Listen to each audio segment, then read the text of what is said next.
नमस्ते जी, स्वागत है आपका हमारे यूट्यूब चैनल परीक्षा भक्ति सार में। पितरां को पद सबसे ऊंचो घर का देव कहावे। बड़ा बुजुर्ग भी या ही कहता घर का आड़ा आवे। माता पिता का कर्ज कभी चुकाया नहीं जा सकता।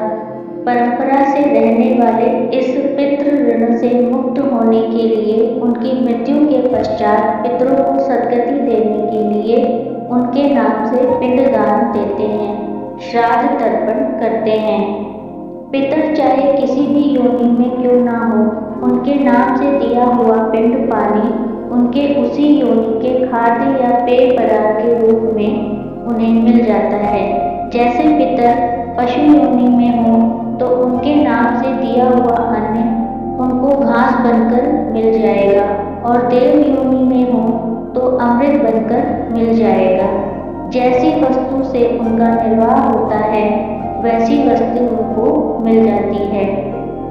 पितरों के नाम से जो पिंड पानी देते हैं, दान पुण्य करते हैं, वह उनको जिस योनि में भी वे हैं उसी योनि के अनुसार खाद्य या पेय पदार्थ के रूप में उनको प्राप्त होते हैं।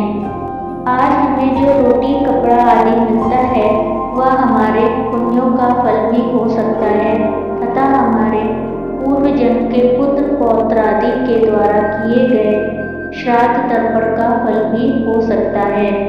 आज हम बैंक में 1 लाख जमा करते हैं, वह 20-30 वर्षों बाद कई गुना बनकर मिलता है।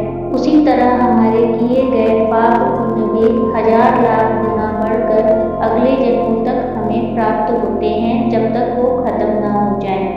हम जिसके नाम से जो पिंड पानी देंगे वह उनको ही मिलेगा, अन्य किसी को नहीं। इसके अलावा अगर हम जीते जी गया में जाकर अपने नाम से पिंड पानी देंगे तो मरने के बाद वह हमें ही मिल जाएगा। वंश परंपरा के अनुसार जैसे पिता के कमाए धन पुत्रों का अधिकार होता है, उसी प्रकार पुत्रों का दिया हुआ पिंड पानी पितरों को मिलता है।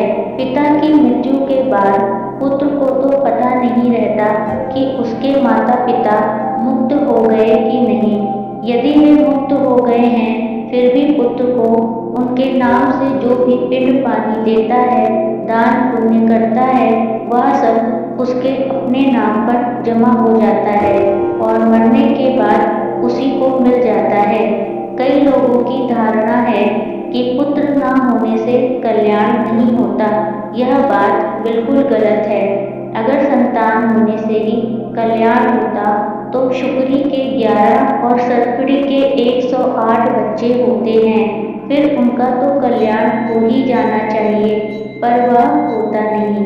संतान हो या ना हो, मनुष्य का अपना कर्म, भगवत का भजन, भगवान का स्मरण ही उसके काम आएगा।